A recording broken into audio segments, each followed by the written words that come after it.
Hey, this is John, and you're watching the Real Man RomCom review. So this past weekend, Halloween weekend, if you need your candy, I got plenty. Anyway, this past weekend we had 6 new Hallmark and Great American Family Christmas movies, and so I'm going to give you, instead of doing one video for each movie because of the time that it takes to put it all together, we're going to kind of consolidate this down. We're going to do this in 2 segments. So I'm going to rank them from my worst to the best, and we'll give you the first 3 movies in this video, and in our next video we'll rank the top 3 movies. So let's get started with our number 6 movie of the weekend, which was, for me, the Great American Family movie, Christmas Lovers Anonymous. So we'll start with the number 6 movie from Great American Family, Christmas Lovers Anonymous. Now, the premise of this movie is that would-be author Katrina, played by Brooke Burfett, loves Christmas. And I mean loves Christmas. And she can't say no to anything Christmas. And so she overdoes herself, over-volunteers, does everything else. Well, on this day, she loses her job and her man all on the same day. And channeling her inner Jerry Maguire, she writes a memo which her sister steals and sends off to a publicist. Fast forward to next Christmas, and her memo is now a bestseller called Say No, No, No to Ho, Ho, Ho. Now, don't we all wish that we could say no to the ho every now and then? Anyway, okay, bad joke. Anyway, so she's forced to say that this Christmas she's going to say no, and when she really wants to say yes.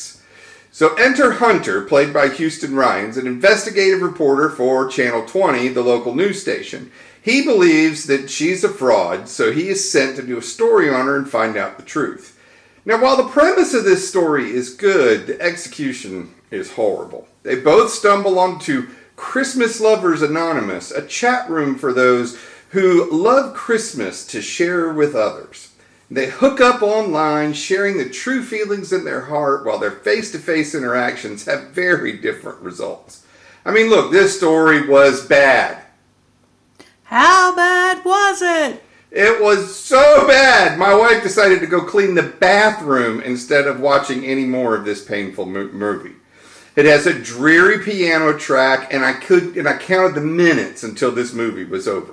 Even the kiss at the end seemed to be an effort and not really love.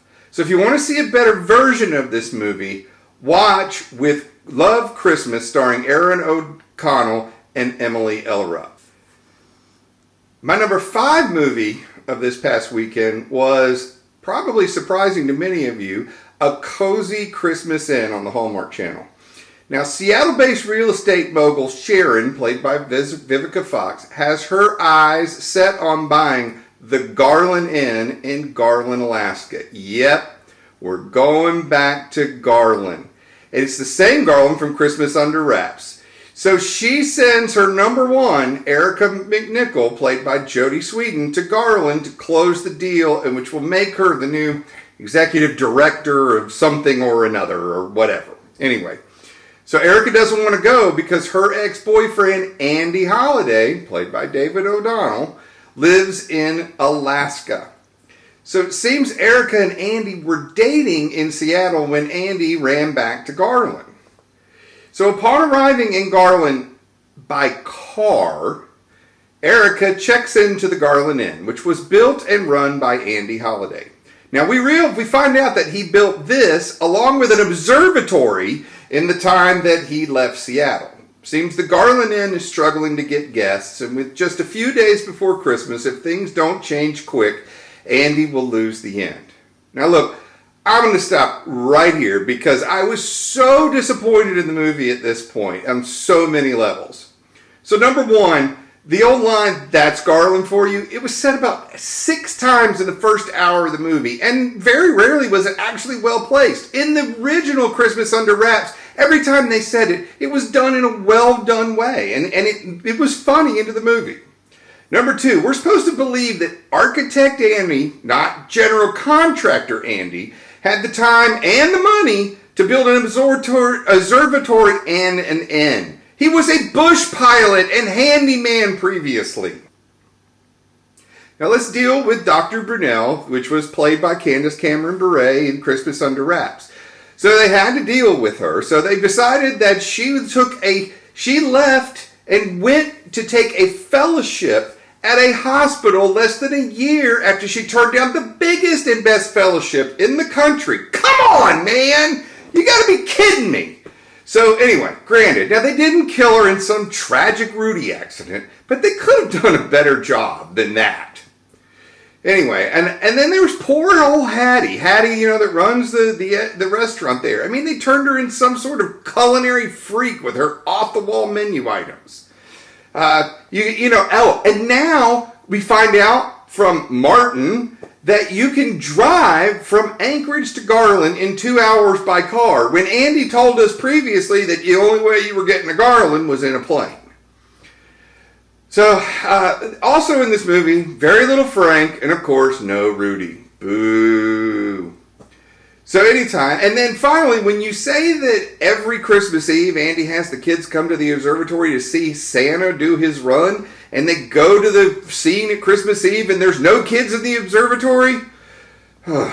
Anyway, look. I wasn't happy about the idea of Andy finding another love interest, but I wanted so bad to go back in Garland and all the fun of Christmas Under Wraps. But this movie really missed the mark for me. This wasn't the story we all loved in Christmas Under Wraps, and Garland was no longer the place you wanted to go. I don't recommend this movie.